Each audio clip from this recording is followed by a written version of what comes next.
Good day mga kabomboms Bukli. Today tuturo ko sa inyo kung paano ba mag-trade gamit yung XM app. So, ipapakita ko sa inyo kung paano ba tayo makakapag-buy ng Bitcoin dito. Pero first, kailangan nyo muna mag-deposit ng pera.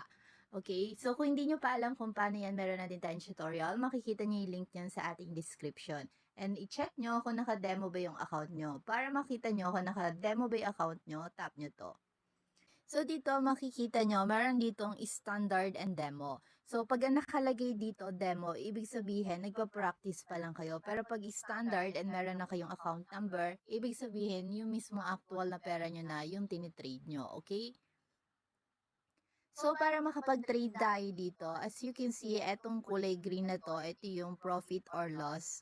So, kapag negative yan, medyo natatalo or bumababa yung presyo nung ating pinasok or natayaan. So, dito, para makapag-buy na nga tayo ng Bitcoin, punta lang tayo dito sa may instruments. And here, pwede tayo makapag-trade sa may forex and marami pang iba. So, meron din ditong stocks. Pero, in my case, ang ituturo ko sa inyo for today, dito muna tayo sa cryptocurrency. So, tap lang natin yan. And here, hahanapin nyo lang kung ano ba yung gusto nyong i-buy. So, for example, ang gusto nyo yung BTC USD, which is yung Bitcoin versus US dollar. Pwede rin naman kayong gumamit dito ng pinaka search tool nila. Ito, pindutin nyo lang yan. Wait, pakita ko sa inyo. Ayan. Tapos dito nyo i-search yung mismo gusto nyong i-buy. Okay, so BTC USD kasi tayo for today. So, tap lang natin to. So, ito yung current price ni BTC. So, mabilis magbago yan. Depende kung gaano siya. Ayan. So, ipapakita ko sa inyo. Ito yung current price nyo ngayon. And 108. Tap nyo lang dito yung buy para makapagsimula na kayo. Now, dito sa may volume, ito yung stand for, halimbawa, kung ilan Bitcoin bibilin mo. As of now, sa may research ko, around 4,000 ata kada isang Bitcoin. And dito pala sa XM, meron tayong broker na papahiramin tayo ng pera para mas mataas yung ating maitrade. Then, mas malaki yung magiging profit natin pag nananalo tayo. Pero mas mataas din yung risk nun kasi pag halimbawa mali tayo ng pasok or bumaba yung ating binay na crypto, ang mangyayari, yung pera natin pwedeng malusaw. Anyway, so hindi na natin na-explain mabuti yon. So dito pwede ka pa mag-add dito. Ito yung add button. Add mo lang yan. Ayan. So kung papansin nyo, 0.02 na. Tapos pwede rin naman kayo dito mag-actual na maglagay. Okay? So, for example, 1. Then, ang kinaganda rin dito, meron na din ditong stop loss. Pag nag-buy kasi tayo dito, ito yung price na bibilin natin, di ba? Yan yung current price. Pero kung gusto mo naman mag-set din ng price na mas mababa pa sa current price ngayon ni TikTok, ay ni TikTok. Pero kung halimbawa, mas gusto mong mag-set ng mas mababang price, dito sa current price ngayon ni Bitcoin, ang gagawin mo lang magsiset ka. So, para makapag-set, itap mo tong pending order. Then dito, itap mo tong at price. So, dito mo ilalagay yung price na gusto mong mag-buy. So, kapag halimbawa, di ba ang ating rules kapag nagtitrade tayo? Buy low, sell high. So, for example, kapag nakita mo yung graph at sa tingin mo, mas bababa pa yung price ni Bitcoin ngayon, dun mo isi-set yung price na gusto mo mag-entry. So, for example, ang price nga ngayon ay 109,130.05. Tapos sa tingin mo, bababa pa siya na 107,120. So, dito mo siya i-input, 107.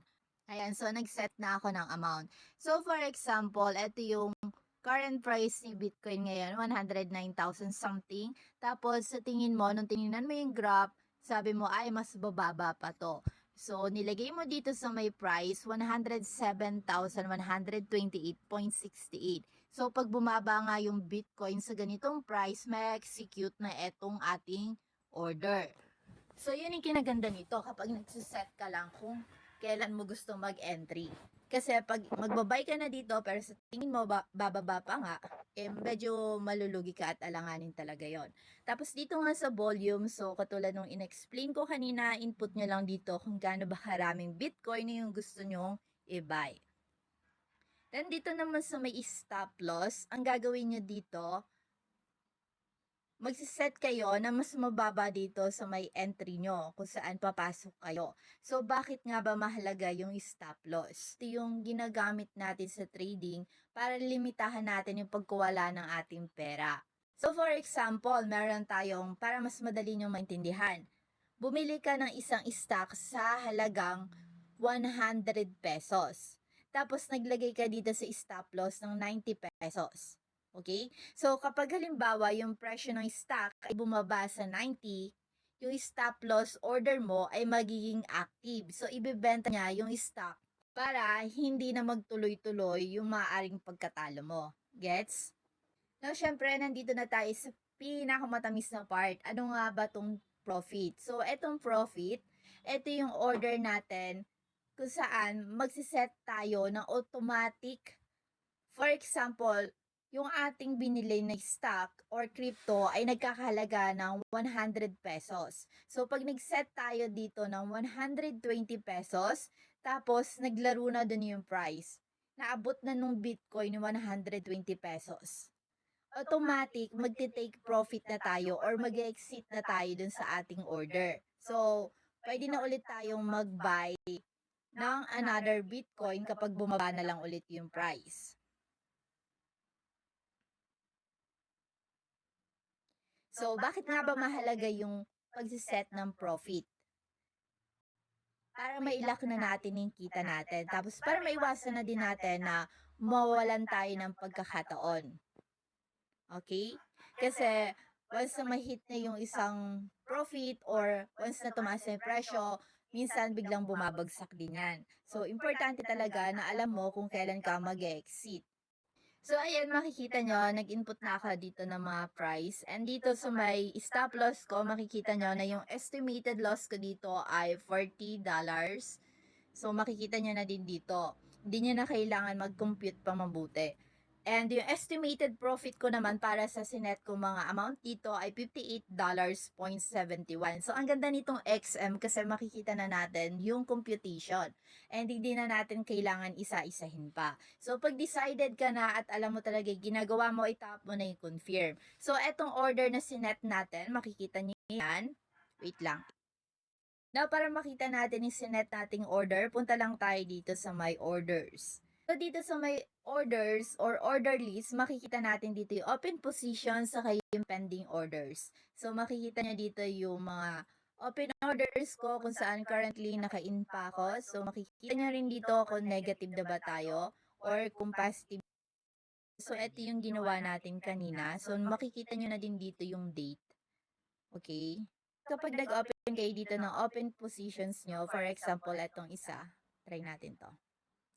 Makikita nyo na din dito kung magkano ba yung sinet nyo na profit. And anytime, pwede nyong baguhin. So, kung meron naman kayong stop loss na nilagay, makikita nyo rin dito. Pero kapag wala naman kayong nilagay, wala din kayong makikita. Pero anytime naman, pwede rin kayong mag-add dito ng stop loss. I-on nyo lang to. Ito nakikita nyo take profit ko, ay babaguhin ko pa yan ha. Depende kung ano yung magiging galaw ng market. So, hindi ko nire-recommend na i-copy nyo yung nakikita nyo mga numbers dito sa aking current trade kasi hindi naman po ako professional na traders. Okay? So, tinuturo ko lang kung ano din yung alam ko. Pero hindi ko talaga nire-recommend na magkopya-kopyahan tayo kasi anytime pwede kong baguhin to. Depende sa nagiging takbo nung graph. So, meron din kasi ako mga sinusundan na palatandaan, okay? And eto na yung pending orders and anytime pwede rin natin itong i-close. So, ito i-close ko na. Etong parang dalawa na to. So, ganun lang mga ka-Bomboms book plate. So, kung meron pa rin kayo mga katanungan regarding sa pagtitrade dito sa may XM app, pwede nyong iwan yan sa ating comment section. At pag may time ka, mabibigyan namin ng kasagutan yan. Thank you for watching and stay blessed.